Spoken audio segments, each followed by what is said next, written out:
Welcome to Lake Travis ISD Matters. I am Marco Alvarado, the Executive Director of Communications and Community Relations for the Lake Travis Independent School District located in Austin, Texas, and I have the pleasure of serving as host of this podcast. The purpose of our podcast is to take a deeper dive into matters that are important to our school community. Because if it's one thing we can all agree on, Lake Travis ISD matters.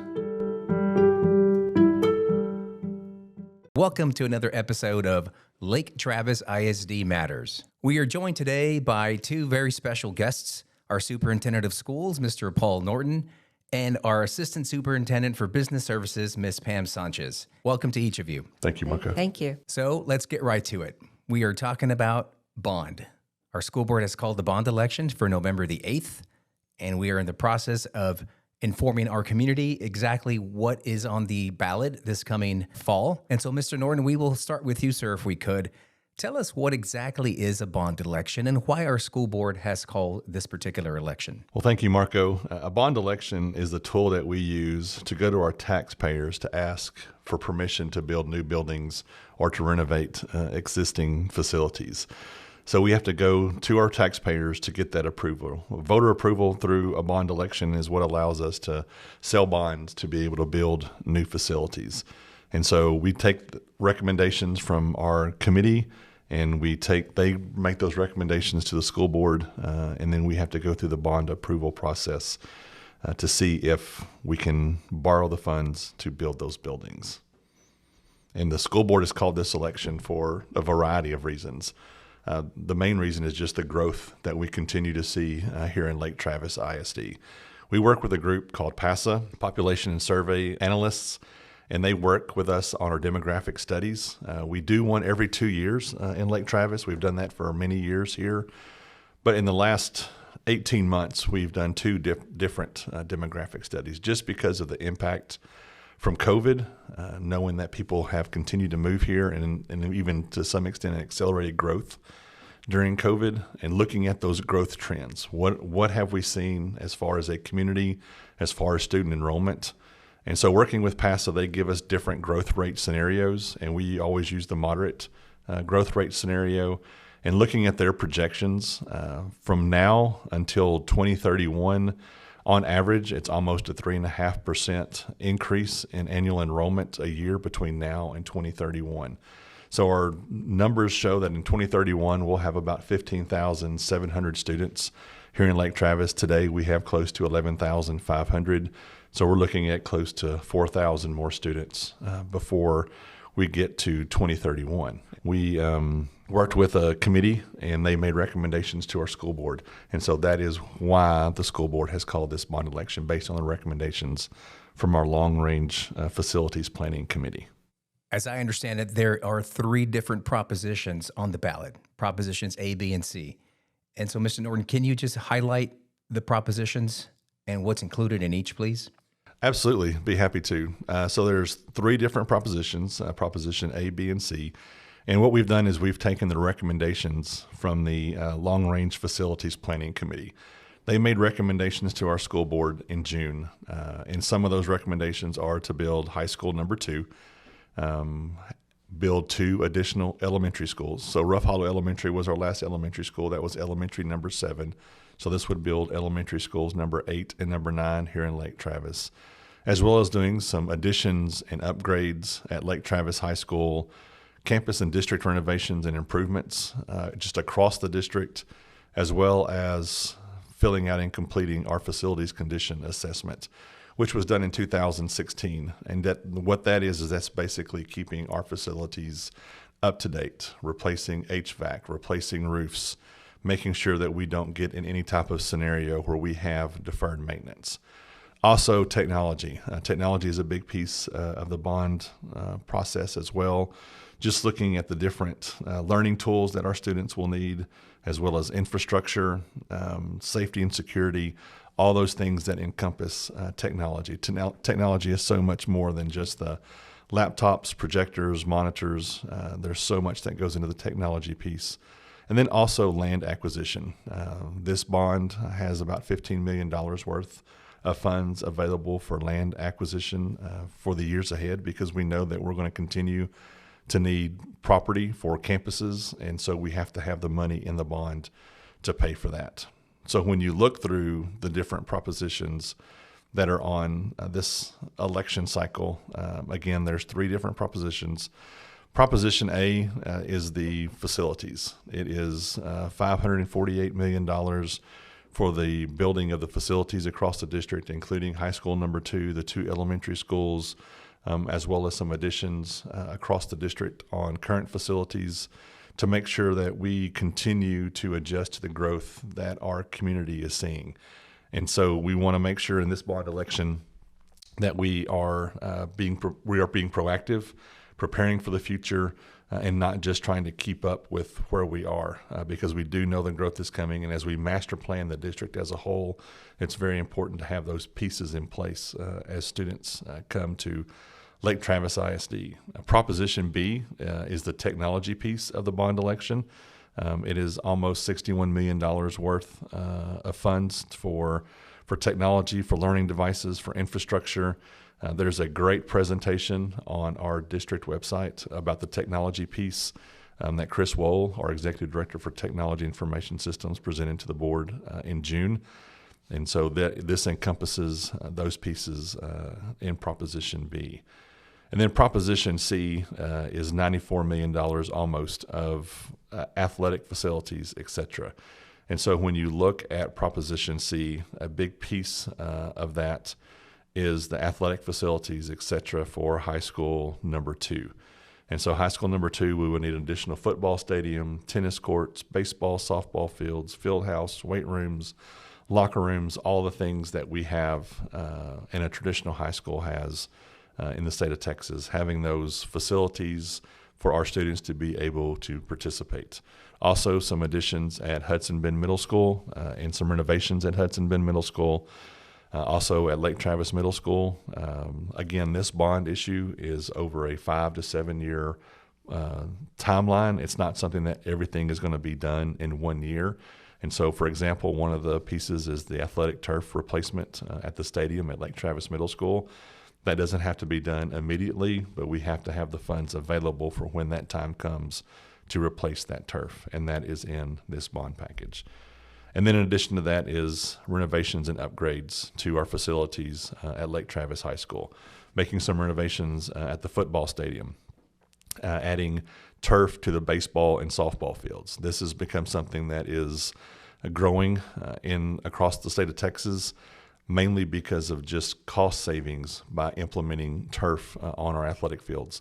It's been that way in football for several years now, but just the maintenance and upkeep of grass fields for athletic purposes, using turf on those facilities helps ensure that the facilities are safe for our students, and just the maintenance and upkeep of those facilities. It's true cost savings in the long run by having turf on these facilities, and it's also safer for our student athletes. So that is also in this bond package. In addition to the women's field house, our women's program continues to grow, do great things for Lake Travis High School, and so we want to make sure that we have plenty of space for our women's athletes in the women's field house, renovating restrooms at all of our athletic facilities, addition at the men's field house as well, again continuing to grow, having hitting bays for our golf team. As we continue to grow as a district, we want to make sure that we have great programs across the board. And one thing that we want to make sure is that we continue to have a great golf team. And so having a hitting bay for them as well as putting greens. There may be a day and time come when we don't have access to some of the golf courses in the area. We want to make sure that we continue to have a great, strong golf program as well. And then lighting at all of our fields, as well as fencing and seating at the track stadium at Lake Travis High School. And so all these 3 different propositions are listed on the ballot this time. Another piece of the ballot that's very important is just how that ballot is laid out. And so when you look at the ballot, it has the language that's on the ballot. Our taxpayers will either vote for or against each proposition. So all 3 propositions, our taxpayers will have the option to vote on, either for or against. And again, the 3 propositions is completely And that's different. I don't mean to interrupt you, Mr. Norton, but I think you hit on a very key point. That is different from what our taxpayers have previously seen in elections. Tell us why. Yes, it's very different from what we've seen in the past. So the last bond election we had in 2017, it was just one proposition. You either voted for it or you voted against it. The laws changed in 2019 that now require us to have different propositions based on what the bond election covers. So, for example, if you have renovations to a stadium with more than 1,000 seating capacity, it has to be a separate proposition. If you're building a performing arts facility, it has to be a separate proposition. Even the technology piece, with the part of security and things that are integral to the construction, that can be in Proposition A with our facilities. But the rest of technology is in a separate proposition. So that's Proposition B. That's your learning tools.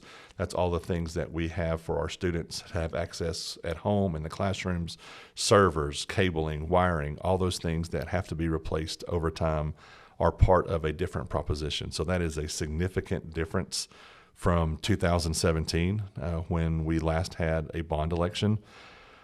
Another piece of the law that has changed is at the end of each proposition, there's a sentence that says this is a property tax increase. This is exactly the same as when we had our VA-TRE election back in the fall, commonly or previously referred to as a penny swap. But the last line of each proposition says this is a property tax increase.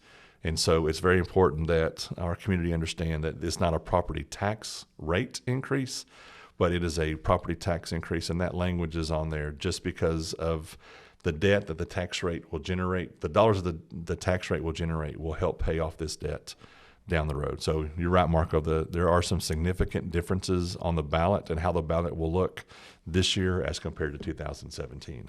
Now we're going to hear from Pam Sanchez, our CFO, about the actual impact to the taxpayer. So Pam, tell us about the tax rate. In particular, what or how is a tax rate comprised? Yes, Marco. So school districts' total tax rate is comprised of a maintenance and operation rate, also referred to as M&O, and an interest and sinking, or INS, tax rate. So in Texas, the funding of public education is by means of local taxes and state funds and is based on daily student attendance and attendance of those students in certain programs. So the amount of local tax revenue generated is based on two factors: property value appraisals and the total tax rate levied. So we've heard also, or throughout the last couple of weeks of presentations that we'll talk about in a minute, we've heard about how does this impact the taxpayer? Again, pass or fail, how would this impact our property taxes? So your school district tax rate will remain the same whether the bond election passes or fails. So there is no increase to the tax rate.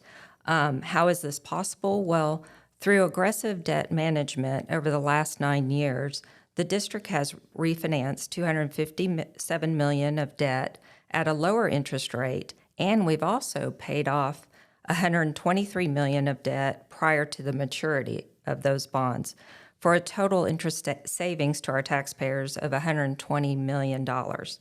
This creates the ability to issue the bond package with no impact to the tax rate.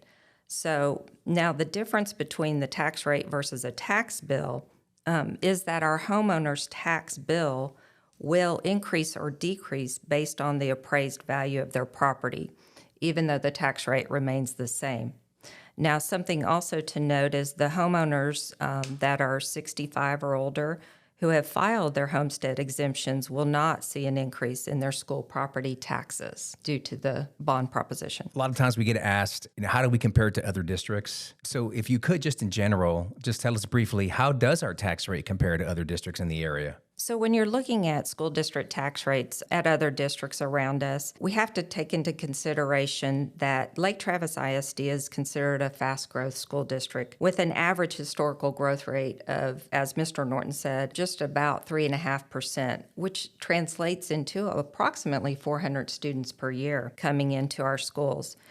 And typically, fast-growth school districts need additional facilities to accommodate the growth and must issue bonds to build those facilities. Therefore, the debt side of the tax rate, or the INS side, tends to be higher in those type of districts as compared to the other districts that may have little or no growth in student enrollment. Therefore, a comparison of other districts in our area must take this into consideration, because we do all we can do to keep the tax rate as low as possible.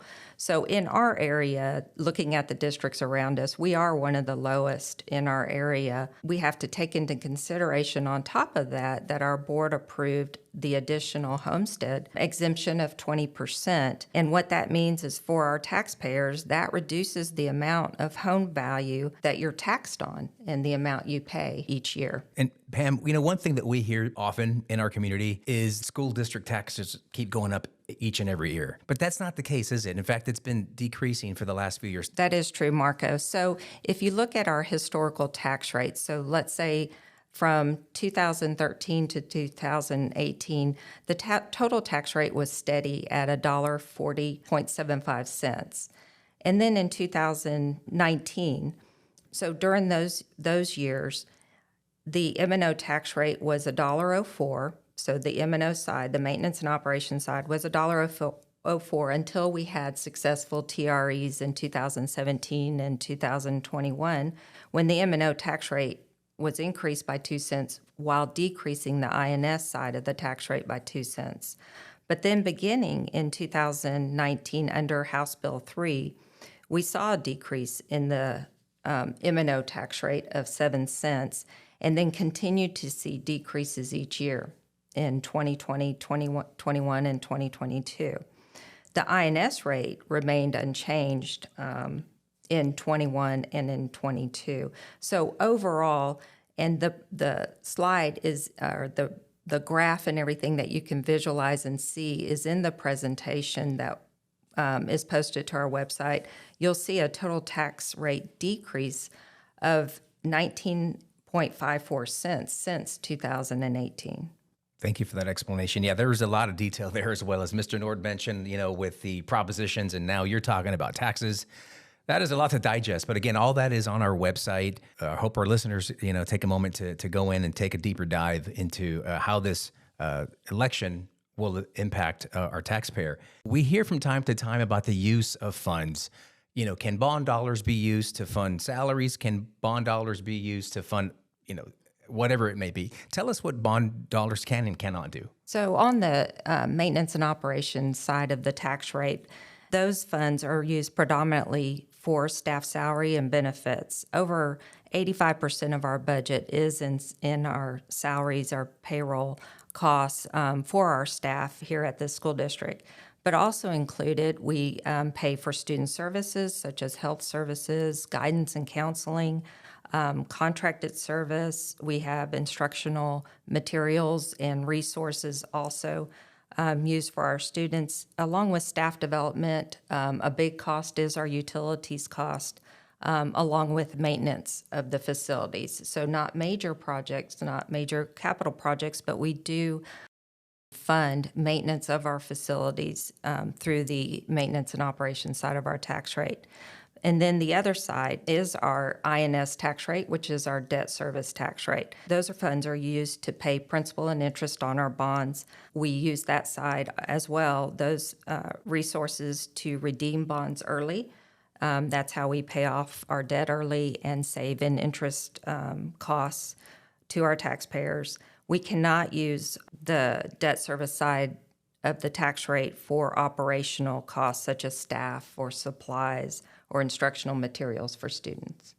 As public school employees, as you know, we are not able to advocate for or against a measure in any way, shape, or form. Our jobs, of course, is to provide public information to educate our voters. But Mr. Norton, let's talk about the what if. What if this bond, either one of the three or any combination of the three, what if there's if it fails? When you're looking at all three propositions, any or all of them could fail. And so depending on which ones fail, which ones pass, we would respond accordingly based on that. But just looking big picture, if they were to fail, the growth in our community would not stop. we would continue to have to find a way to ensure that we have great classroom space for our students here in Lake Travis. And so one of the things that we would do is we would rezone our attendance zones for our campuses, specifically the elementary campuses. When you look at our enrollment numbers across the district in our elementary schools, there are some schools that have more capacity than other schools. And so we would have to rezone the attendance zones for those elementary schools to ensure that we are using those facilities to capacity.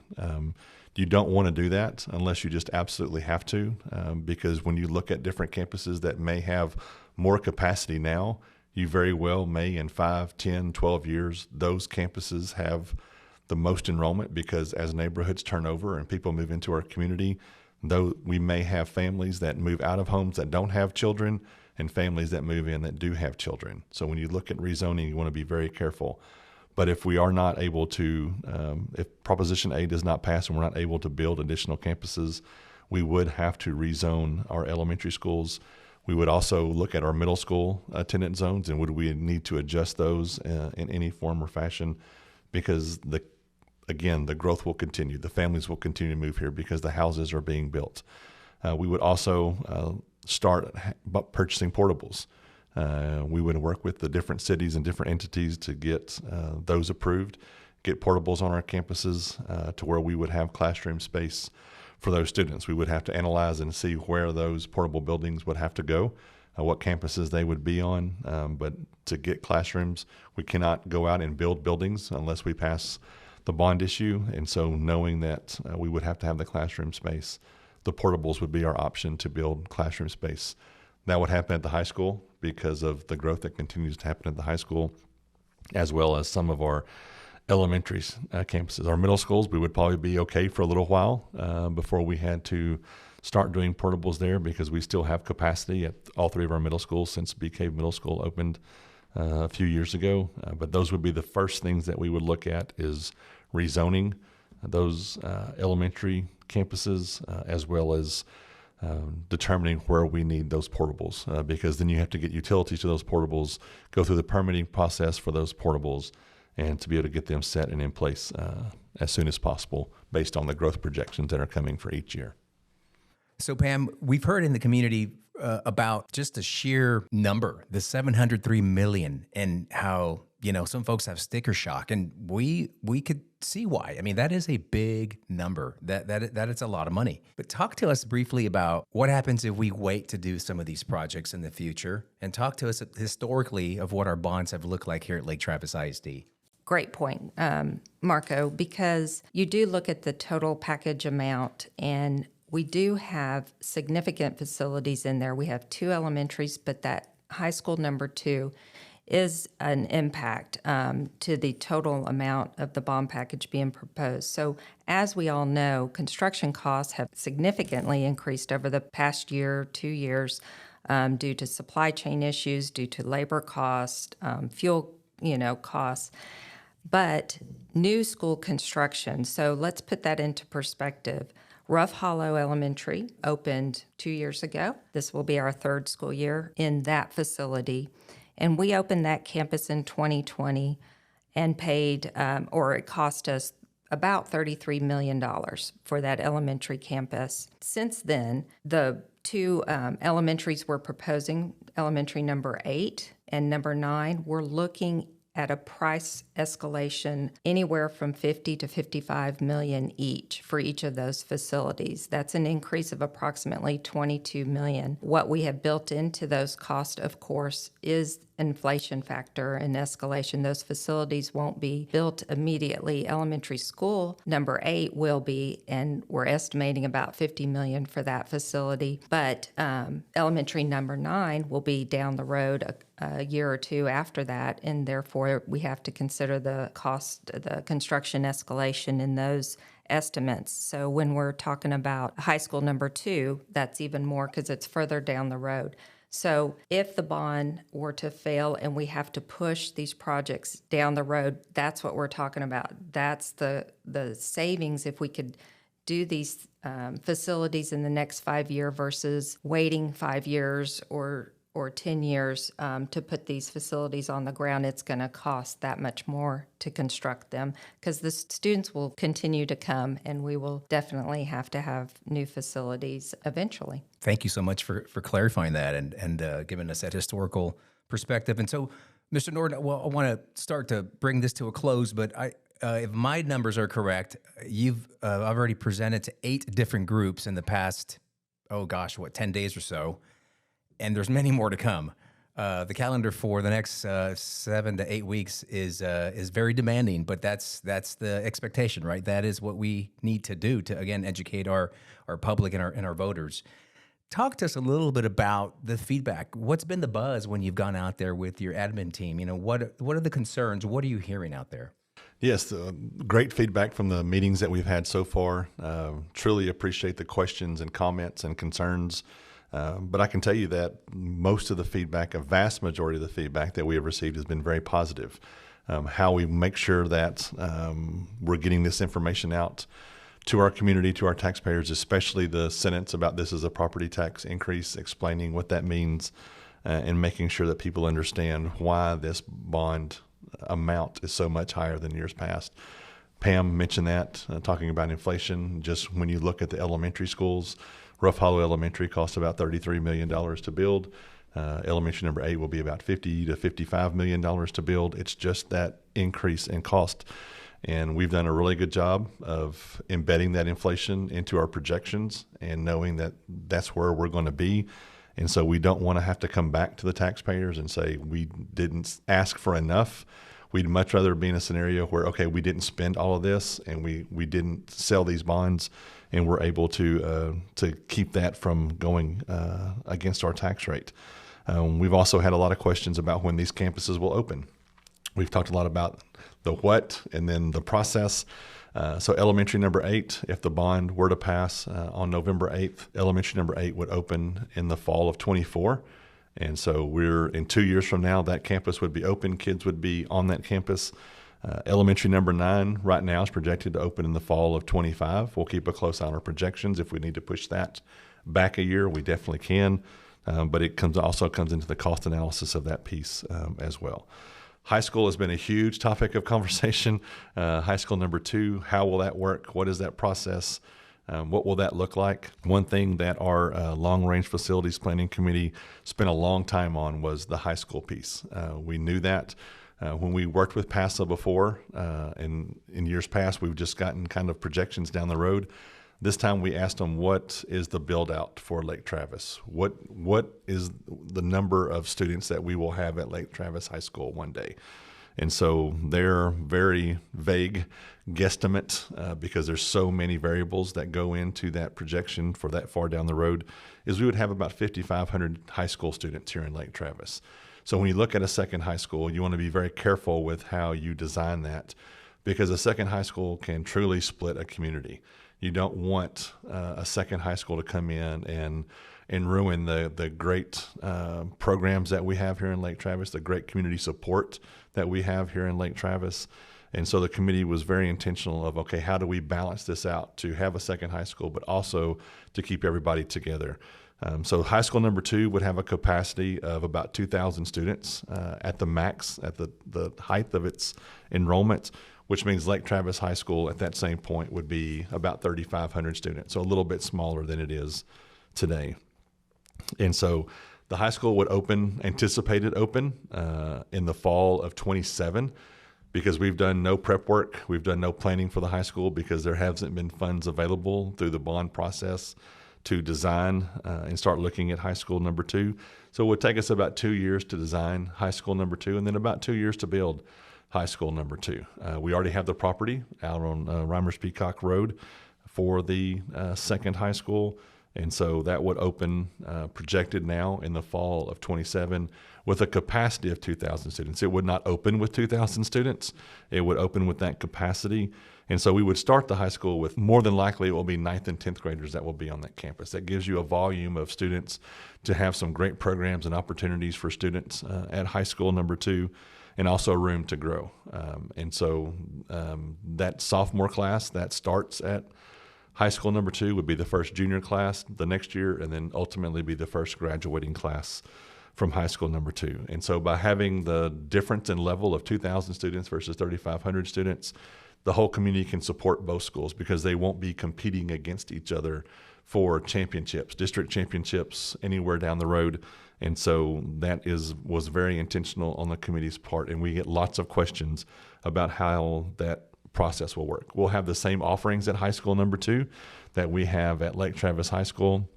You got to understand high school scheduling is based on student course selection. And so you may have a program at Lake Travis High School that doesn't make at high school number 2 or vice versa, just because of the request and the needs of the students. But everything will be offered at high school number 2 that will be offered at Lake Travis High School. And so that's most of the feedback questions that we've gotten about in our meetings. We have lots of meetings to go. I look forward to lots of great conversations, and just truly appreciate the planning committee and what they did throughout this whole process to get us to this point. And we look forward to hearing more comments from our community as we continue to present. So the one question I get often, whether it's word of mouth or via email, coworkers, is what can I do? Well, I tell them 3 things. 1, visit our website, LTISDschools.org/bond. Get educated on what's on the ballot, the 3 propositions. There's a lot of information on our website. 2, register to vote. If you're not registered to vote, the deadline is October 11th. So visit the Travis County Elections website for more information and register to vote if you're not yet registered. And 3, and more importantly, is vote. Early voting starts October 24th and runs through November 4th, and Election Day is November the 8th. So again, exercise your right to vote. We can't tell you how to vote. You vote your conscience, what you think is best for you and your family, but vote. Mr. Norton or Pam, if you've got anything else to add or to share with our listeners, if not, then I want to thank you both for being here on our podcast. And again, visit our website for more information. Come out to one of our presentations. We do have a district-wide town hall community presentation on October 20th at our Performing Arts Center. We'll begin more information out to our public about that. I think that brings us to the close of this episode of our podcast. So, Mr. Norton, thank you so much for your time. Pam Sanchez, thank you very much as well. Thank you very much for listening to Lake Travis ISD Matters.